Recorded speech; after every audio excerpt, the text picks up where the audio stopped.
I turned on some Led Zeppelin Houses of the Holy, turned the lights down and had the stars slowly revolving overhead, and I laid down on the floor.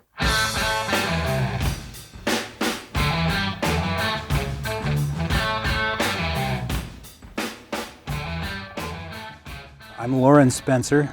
I've been working with computers almost all my life and decided when I got a little older that I'd like to do the same thing but for scientists, so I went back to school studying computational physics at the University of Montana.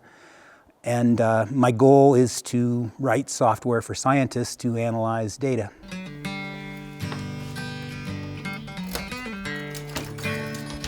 The basement of the Payne Family Native American Center.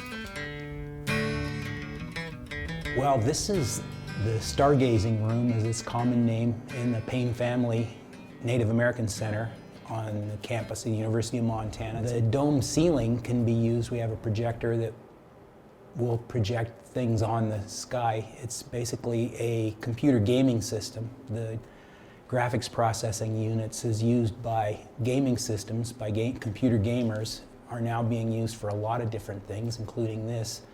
So we can broadcast, we can project on the dome any place on the Earth we want.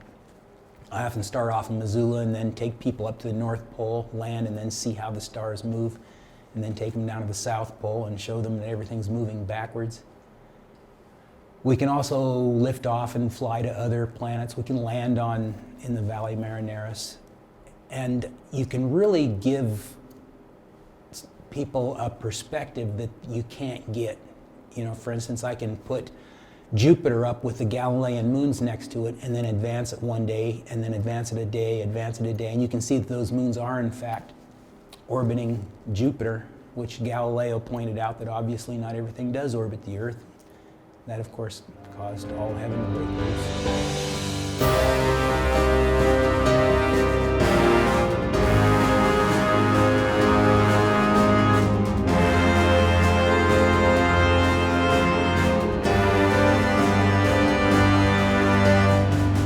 I'm really fascinated by globular clusters, which are a cluster of stars, anywhere like 250,000 to 500,000 stars, that are in a diameter of an area of which we have about 30 stars around us. So, and these things are very ancient stars that are groups of stars orbiting our galaxy, the center of our galaxy. So I just find them fascinating. There's one that's very easy to see called the Great Globular Cluster in Hercules that I love showing to people and talking about what they're looking at.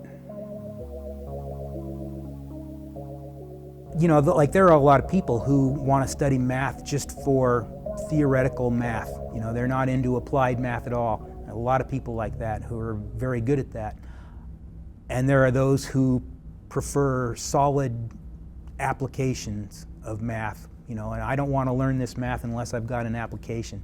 I think I'm somewhere in between. I can see the beauty of mathematical relationships, and sometimes I even find myself getting emotional about it. So I can see the beauty in the theoretical side of math, but when you can couple with that, add to that the application of being able to predict how hard that apple is going to hit the Earth, you know, or how far a cannonball is going to fly, then that makes it more rewarding.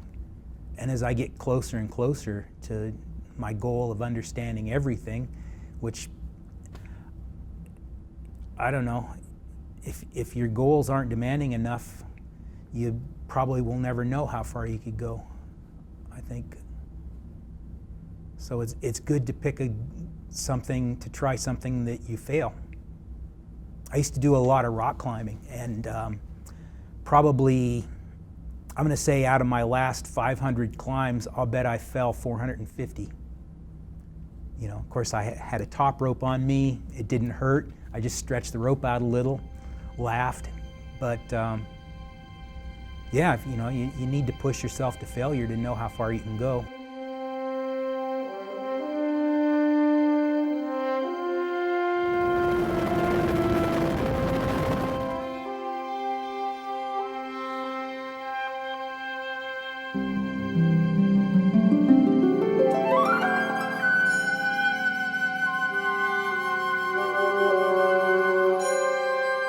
really came as a surprise to me when I got here and found out they had, during an introduction to astronomy class, I found out that the university has an observatory up on top of Blue Mountain with a telescope that's a little bit bigger than me, and that they had public open houses, and that they like to have students go up there and volunteer to help out. And so I thought, wow, that could be interesting. And it turned out that I just love presenting astronomy in particular to the general public. And I've spent a lot of time thinking about, okay, how would you explain this? How would you explain that? And that has really solidified my understanding of a lot of things. You know, it's one thing to study something to know it for yourself, but I find that when I'm studying it because I want to help somebody else understand it, I end up learning it a lot better. Jaylene and I and Kevin were supposed to meet in here, have a meeting. I got in early to try a few things, and I had a bit of a migraine, and it wasn't bad, but my vision was kind of shutting down, so I figured if I just laid down and relaxed a while, it would probably clear up. So I turned on some Led Zeppelin, Houses of the Holy, turned the lights down and had the stars slowly revolving overhead, and I laid down on the floor. And that's when Kevin came in, so I think that's kind of when he first met me. He walked into Led Zeppelin, the stars overhead, and me laying on the floor.